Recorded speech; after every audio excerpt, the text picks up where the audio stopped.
शांति।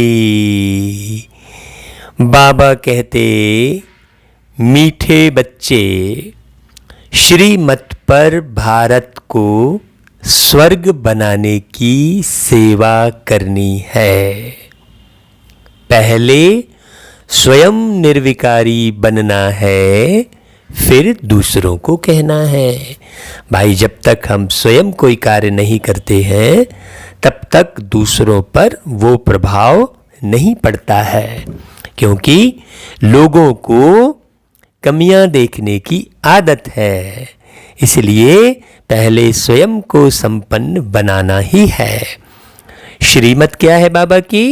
श्रीमत इतनी ही है कि बच्चे पवित्र रहो, मतलब जो काम महाशत्रु है, विषय वासना है, उससे दूर रहना। बस जैसे ही विषय वासना से आत्मा दूर होने लगती है, वो बुद्धिमान बनने लगती है, शांति मिल जाती है उस आत्मा को।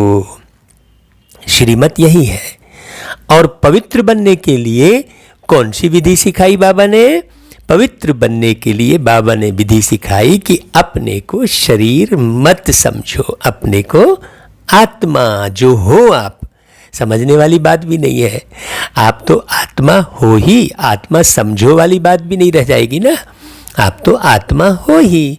भाई, जो आपको अभी नाम मिला है तो क्या आप उस नाम को बार बार समझते थोड़ी हैं?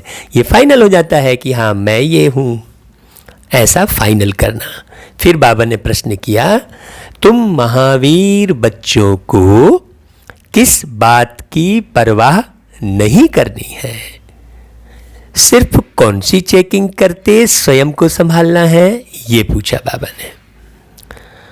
उत्तर है, अगर कोई पवित्र बनने में विघ्न डालता है तो तुम्हें उसकी परवाह नहीं करनी है। हाँ बाबा, जो ज्ञान में चलते हुए जो हमें विघ्न आते हैं, उसके लिए भी संभालने के लिए बहुत सुंदर विचार देते हैं बाबा।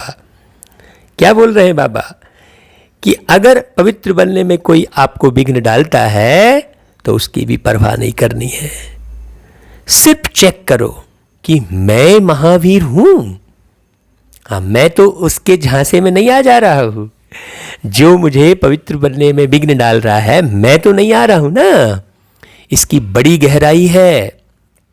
आपको मैं एक बहुत गहरी बात की ओर ले चल रहा हूं, जिससे आप हमेशा लाभ प्राप्त करेंगे।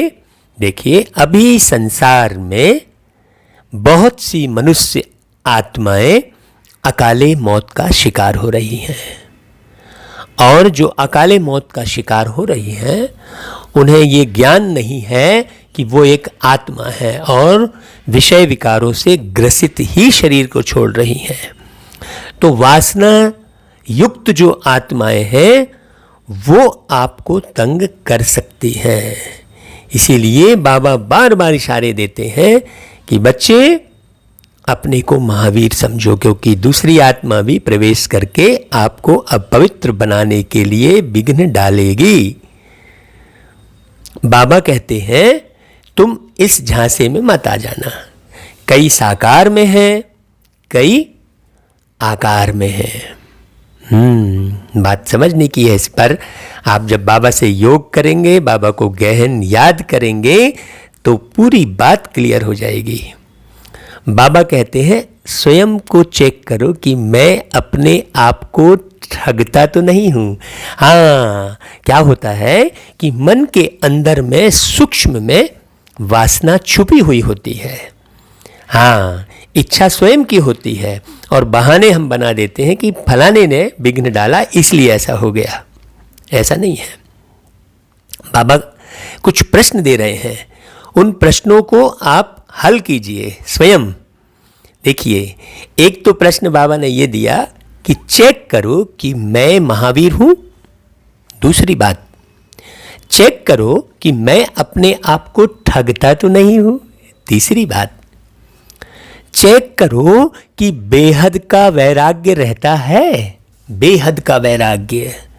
हाँ, अब बेहद के वैराग्य की मुरली बाबा ने स्पष्ट अर्थ सहित पूरी समझाई है अव्यक्त वाणियों में कि बेहद का वैराग्य किसे कहेंगे। ठीक है। और अगला प्रश्न बाबा ने किया कि चेक करो, मैं आप समान बनाता हूं, क्योंकि संगठन की भी शक्ति चाहिए। आप अकेले निर्विकारी बन गए और बहुत सारे निर्विकारी नहीं हैं, तो फिर कैसे करेंगे। इसीलिए आप समान बनाने की भी सेवा करनी है।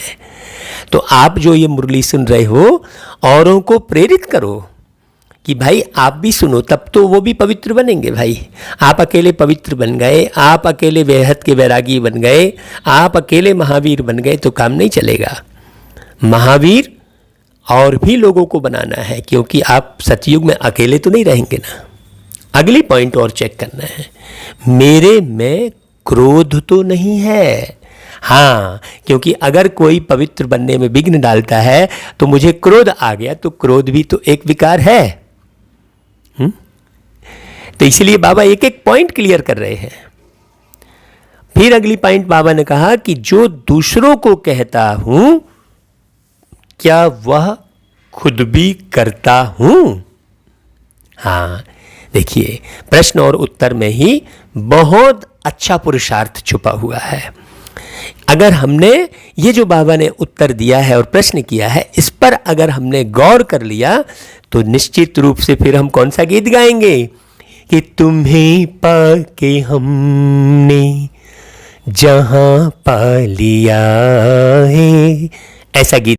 जमी तो जमी आसमां पा लिया है, तुम्हें पाके हमने जहां पा लिया है।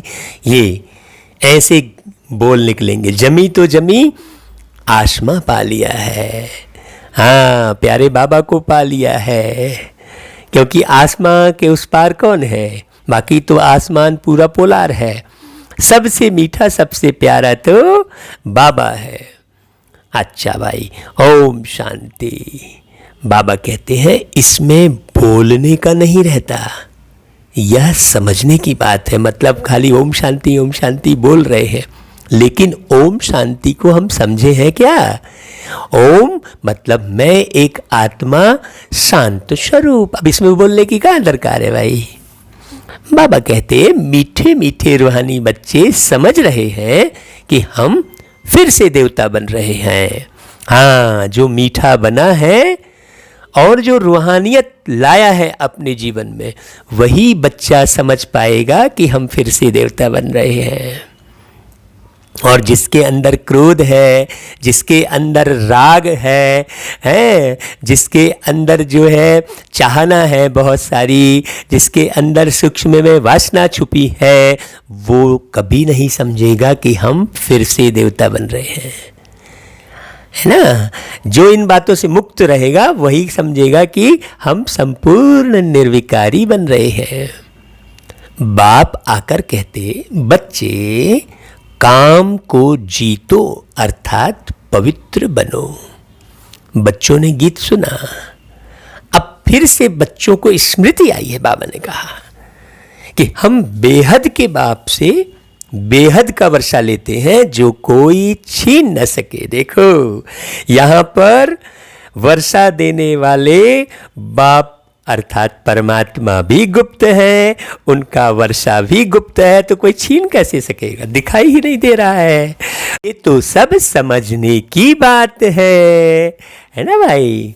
बाबा ने कहा कि दूसरा कोई छीनने वाला होता ही नहीं वहाँ, उसको कहा जाता है अद्वैत राज्य।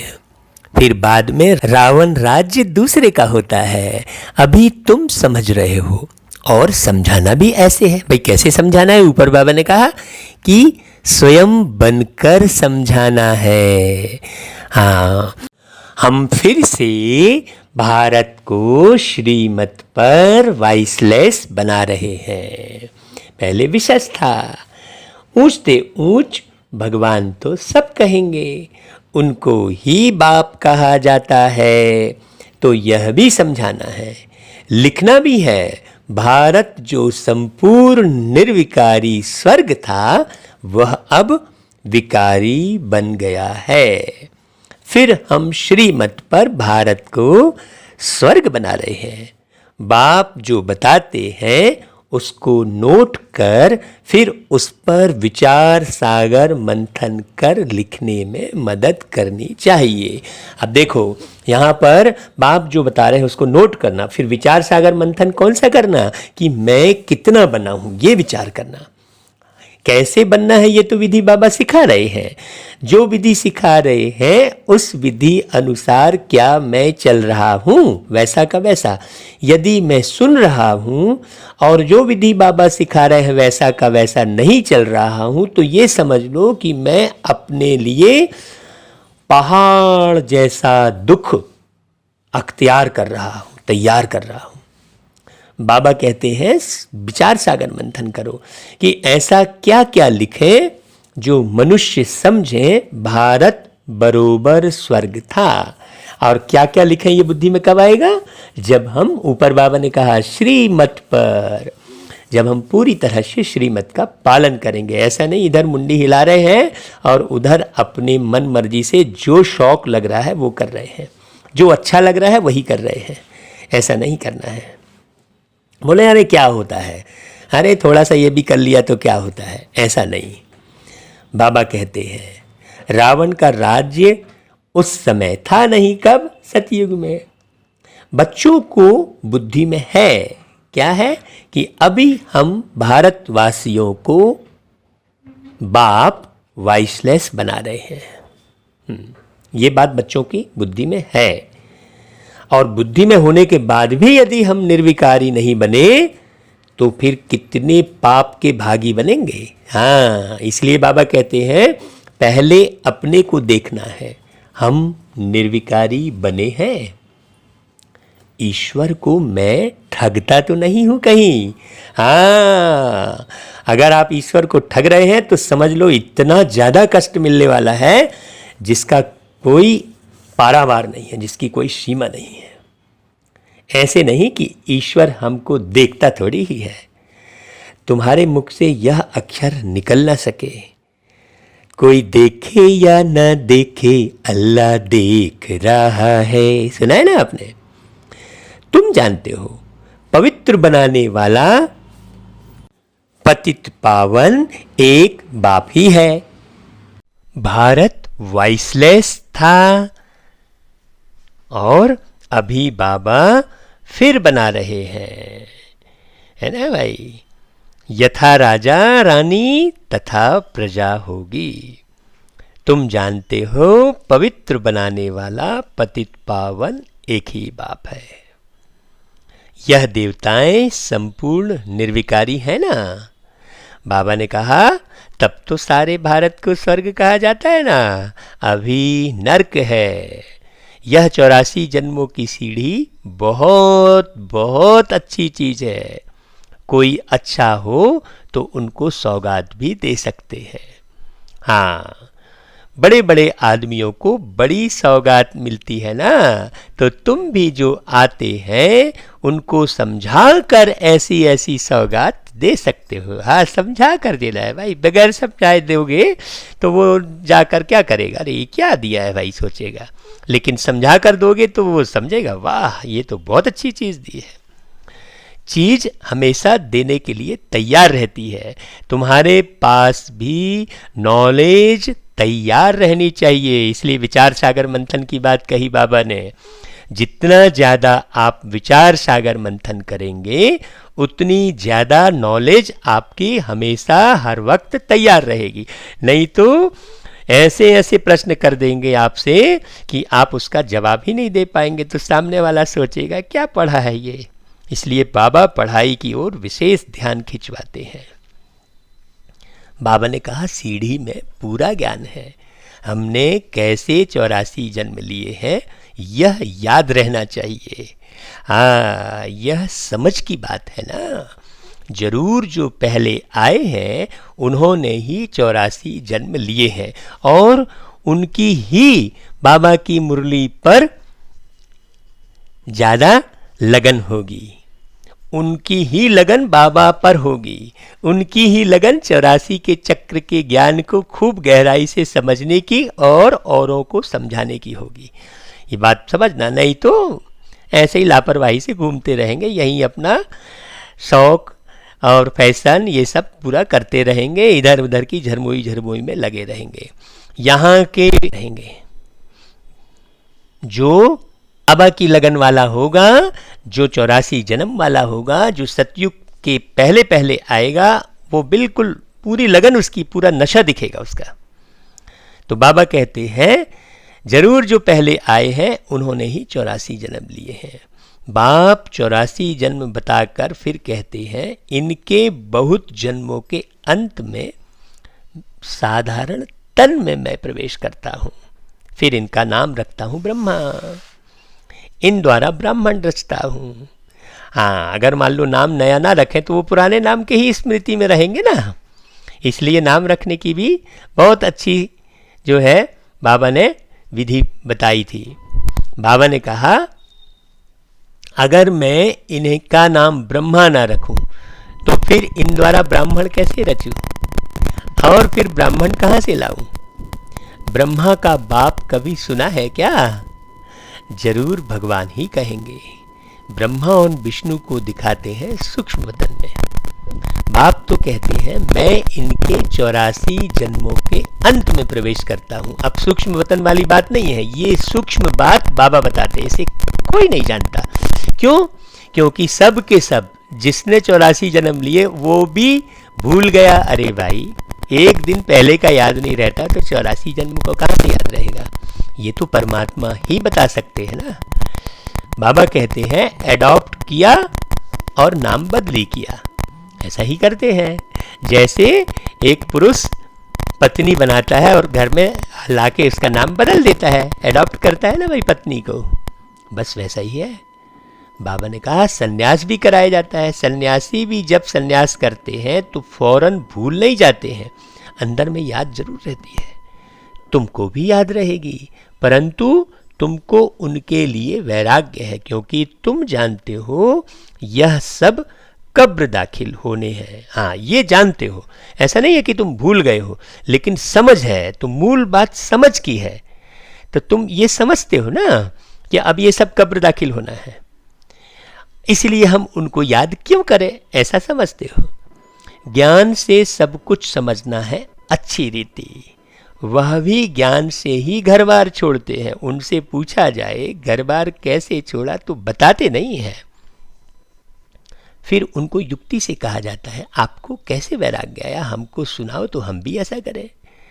तुम टेम्पटेशन देते हो कि पवित्र बनो, बाकी तुमको याद सब है, लेकिन ये समझ तो विकसित हो गई है ना। हाँ, मूल बात है समझ की। छोटेपन से लेकर सब बता सकते हो, बुद्धि में सारा ज्ञान है। कैसे? यह सब ड्रामा के एक्टर्स हैं जो पार्ट बजाते आए हैं।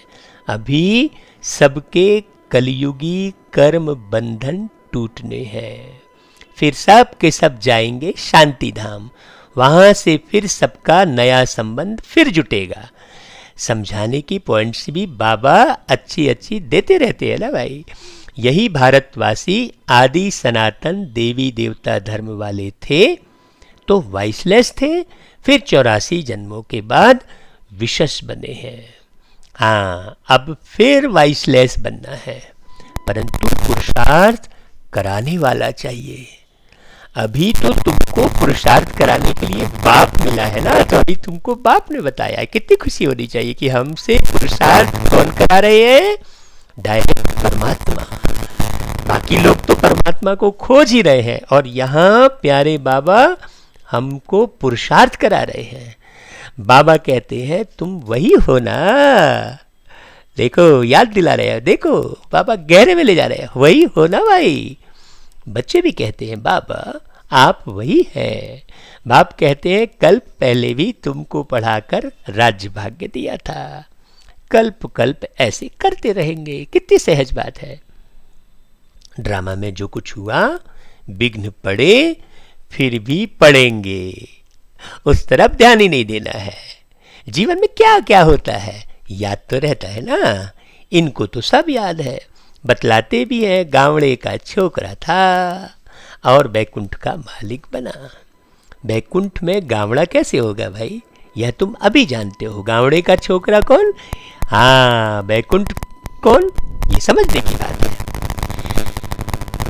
इस समय तुम्हारे लिए भी यह पुरानी दुनिया गावड़ा है ना, कहाँ बैकुंठ और कहाँ यह रौरव नर्क कहेंगे इसे। मनुष्य तो बड़े बड़े महल बिल्डिंग आदि देख समझते हैं यही स्वर्ग है।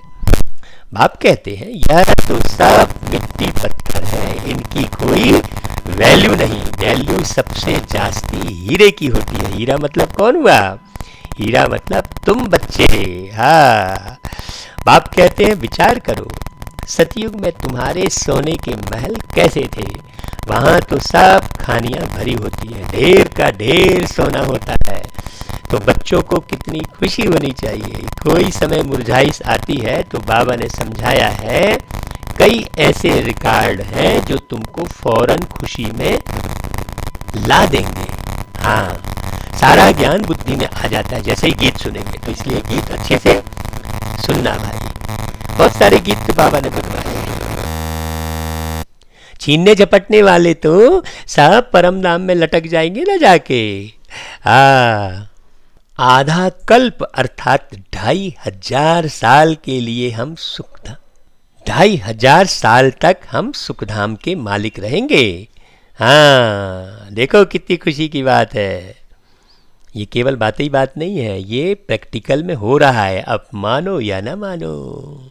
हाँ, राजा का बच्चा समझता है हम इस हद की राजाई के वारिस हैं। तुमको कितना नशा रहना चाहिए। हम बेहद के बाप के वारिस हैं। बाप स्वर्ग की स्थापना करते हैं, हम 21 जन्म के लिए वारिस बनते हैं। कितनी खुशी होनी चाहिए। जिसका वारिस बनते हैं उनको भी जरूर याद करना है।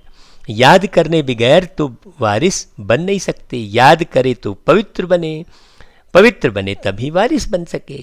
तुम जानते हो श्रीमत पर हम विश्व के मालिक डबल सिरताज बनते हैं।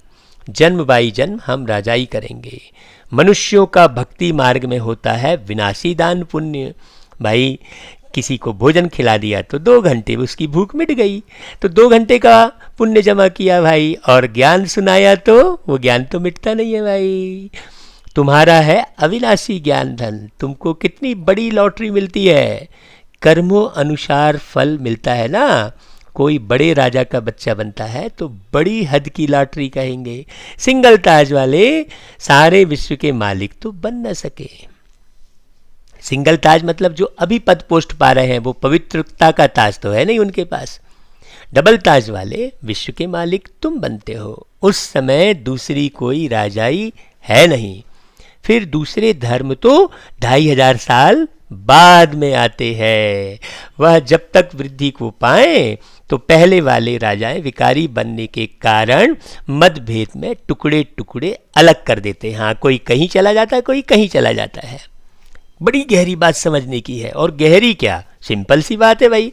सतयुग से लेकर द्वापर युग तक जन्म लेते लेते शरीर का भान आ जाता है, जाति का भान आ जाता है, धर्म का भान आ जाता है। फिर वो धर्म वाले आते हैं तो उसमें शामिल हो जाते हैं बहुत सारे लोग। तो अभी हमारे देवी देवता धर्म के आप अच्छे से समझना, हर एक धर्म में मिलेंगे, किसी में कम किसी में ज़्यादा। हाँ, कहीं ना कहीं मिक्स हो गए हैं। सब धर्मों की सेवा करनी पड़े। यहाँ अगर हम धर्म भेद चलाएंगे तो हमारे भाइयों को खो देंगे। ये बात समझने की है। तो बाबा कहता है पहले तो सारे विश्व पर एक ही राज्य था। वहाँ ऐसे नहीं कहेंगे यह अगले जन्म के कर्मों का फल है, ऐसा नहीं कहेंगे। देखो यहाँ कहते हैं ना, अगर कोई बच्चा अंधा पैदा हुआ तो भाई उसने कौन सा पाप कर्म कर दिया जो अंधा हुआ। भाई क्यों उसका ऐसा सिम्टम बना। जो अंधा पैदा हुआ, लंगड़ा पैदा हुआ, जरूर उस आत्मा ने गलत कर्म किए। लेकिन सतयुग में ऐसे नहीं कहेंगे। सतयुग का तो पहला जन्म दूसरा जन्म होगा, गलत कर्म तो होते नहीं वहाँ। बाबा कहते हैं अभी इस संगम पर बाप तुम बच्चों को श्रेष्ठ कर्म सिखला रहे हैं। जैसा जैसा जो कर्म करेगा, सर्विस करेगा, तो उसका रिटर्न भी ऐसा मिलेगा। अच्छा कर्म ही करना है। कोई कर्म करते हैं समझ नहीं सकते तो उसके लिए श्रीमत ले लो। घड़ी घड़ी पूछना चाहिए पत्र में।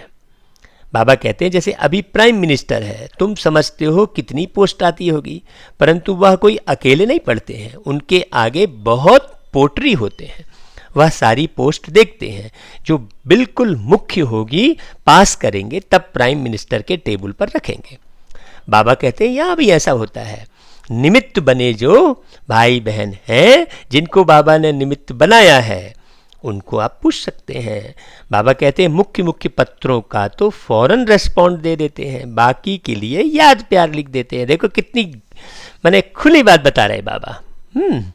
एक एक को अलग बैठ पत्र लिखे, यह तो हो ना सके भाई, बड़ा मुश्किल है। बच्चों को कितनी खुशी होती है, ओहो आज बेहद के बाप की चिट्ठी आई है। शिव बाबा भी कैसे रिस्पॉन्ड देंगे? शिव बाबा भी ब्रह्मा द्वारा रिस्पॉन्ड करते हैं, क्योंकि उनका अपना अलग से मुख और शरीर तो है नहीं, ब्रह्मा के तन का आधार लेते हैं भाई। देखो बाबा जिनको अपना शरीर नहीं है तो भी इतना प्यार लुटाते हैं, और आपको अपना शरीर है जो लंबे समय के लिए मिला है तो भी आप प्यार नहीं लुटा सकते। क्यों नहीं लुटा सकते? क्योंकि देह का भान आ जाता है। बाबा कहते हैं बच्चों को बड़ी खुशी होती है, सबसे जास्ती गदगद होती हैं बांधेलियाँ। ओहो हम बंधन में हैं, बेहद का बाप हमको कैसे चिट्ठी लिखते हैं, तो फिर वो नयनों पर रखती हैं। अज्ञान काल में भी पति को परमात्मा समझने वाले को पति की चिट्ठी आती होगी तो उनको माथे पर, सर माथे पर रखती है ना। तुम्हारे में भी बाप दादा का पत्र देख कर कई बच्चों के एकदम रोमांच खड़े हो जाते हैं। भाई मुझे तो ये मुरली ही रोज का पत्र लगता है बाबा का, प्रेम के आंसू आ जाते हैं, आंखों पर रखती हैं पत्रों को। हाँ बहुत प्रेम से पत्र पढ़ती हैं। बांधेलियाँ कोई कम है क्या? कई बच्चों पर माया जीत पा लेती हैं। कोई तो समझते हैं हमको तो पवित्र जरूर बनना है, भारत वाइसलेस था ना, ये बात समझ में जिसके आ गई वो पवित्र बनेगा, नहीं तो बार बार वो यहाँ के वातावरण में फंसता रहेगा। बाबा कहते हैं अभी तो विशेष है, अभी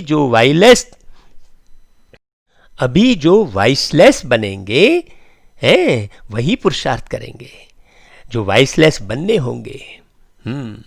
कल्प पहले मिसल। तुम बच्चों को समझाना बहुत सहज है, तुम्हारा भी यह प्लान है ना, केवल बाबा का बस थोड़ी प्लान है, ये तो तुम्हारा भी प्लान है ना।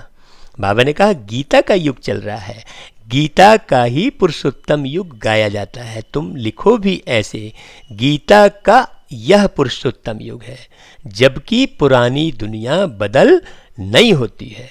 तुम्हारी बुद्धि में है क्या है? बेहद का बाप जो हमारा टीचर भी है, उनसे हम राजयोग सीख रहे हैं, मतलब राजाई प्राप्त करने की विधि सीख रहे हैं। हाँ अच्छी रीति पढ़ेंगे तो डबल सिरताज बनेंगे, माने महाराजा बनेंगे।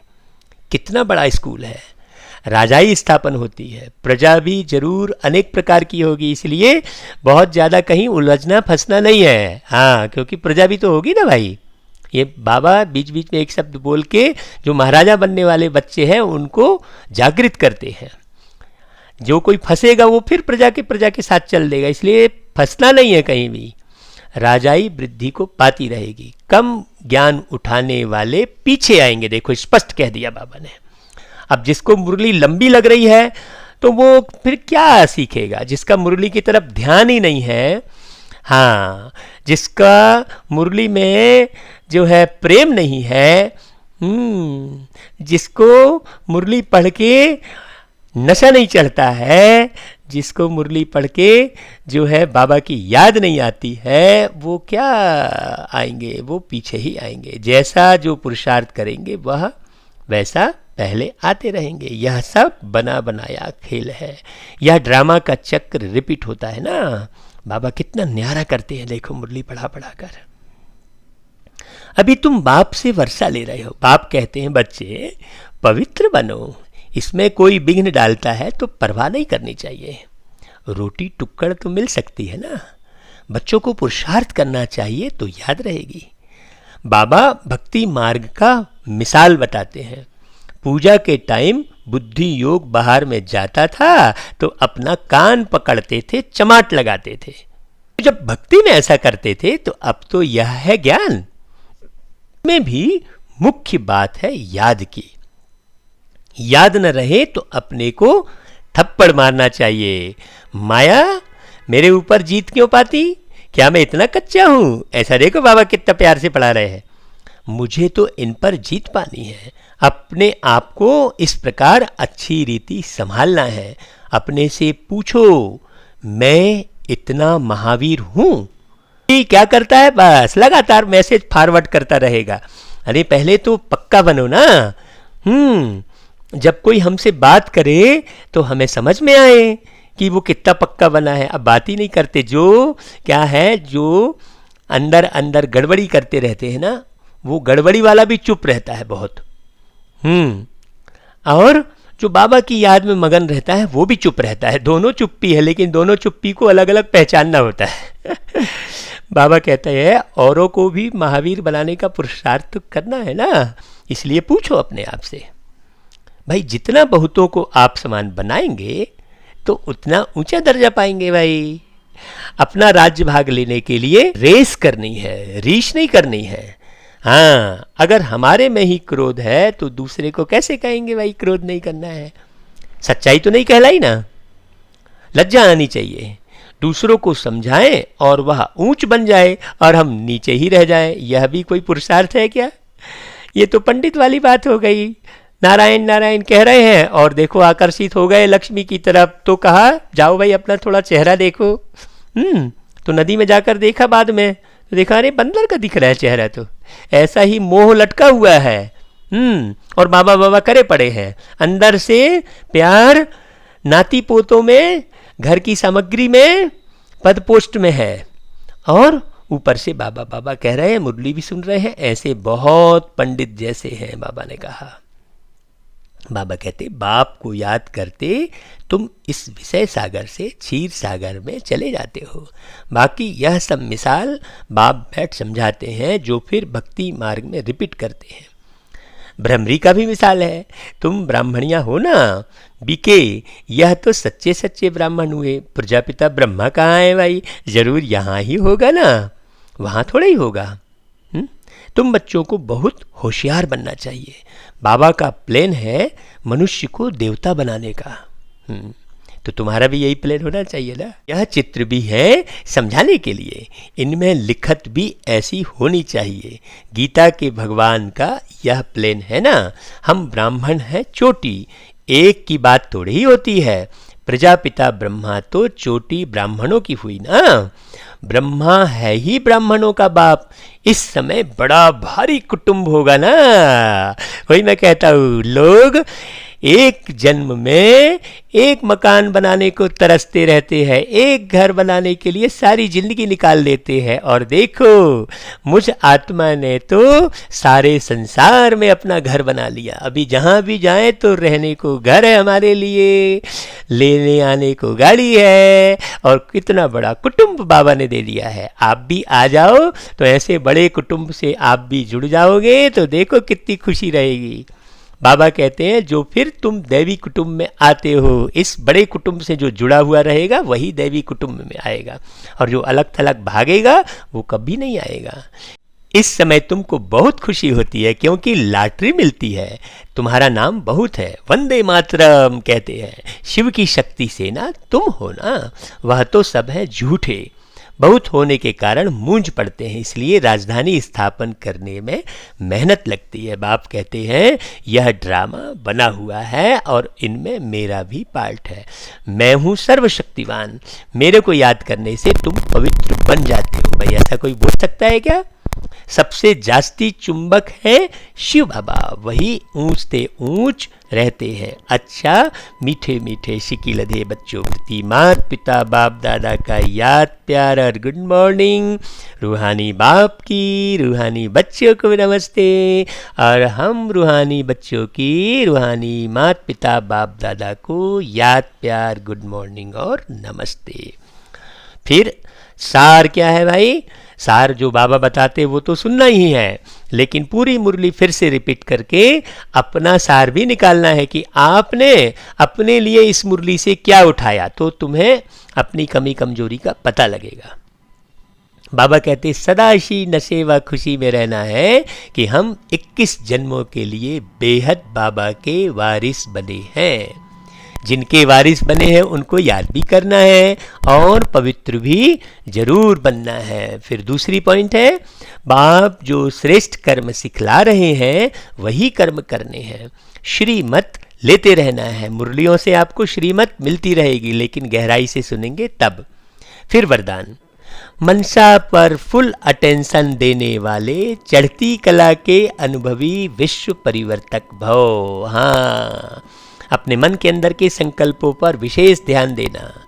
अब लास्ट समय में मनसा द्वारा ही विश्व परिवर्तन के निमित्त बनना है। हाँ, ये बात बहुत बारीक है। इसलिए अब मनसा का एक संकल्प भी व्यर्थ हुआ तो बहुत कुछ गवाया, क्योंकि अब निमित्त कौन बना है? मनसा सेवा वाला। एक संकल्प को भी साधारण बात न समझो। वर्तमान समय संकल्प की हलचल भी बड़ी हलचल गिनी जाती है, क्योंकि अब समय बदल गया, पुरुषार्थ की गति भी बदल गई। तो संकल्प में ही फुल स्टॉप चाहिए। जब मनसा पर इतना अटेंशन हो तब चढ़ती कला द्वारा विश्व परिवर्तक बन सकेंगे। इसलिए एक एक संकल्प पर ध्यान देना है। फिर स्लोगन है, कर्म में योग का अनुभव होना अर्थात कर्म योगी बनना। अच्छा भाई, ओम शांति।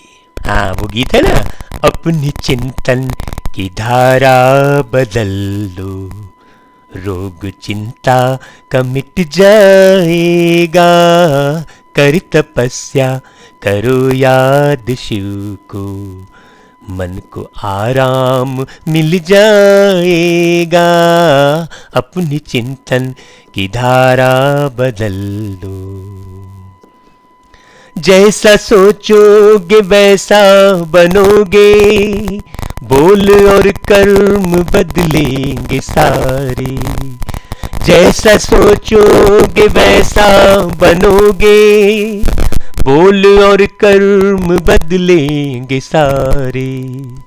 कर्म में योग कर दो शामिल, योग ही जिंदगी को संवारे, योग ही जिंदगी को संवारे।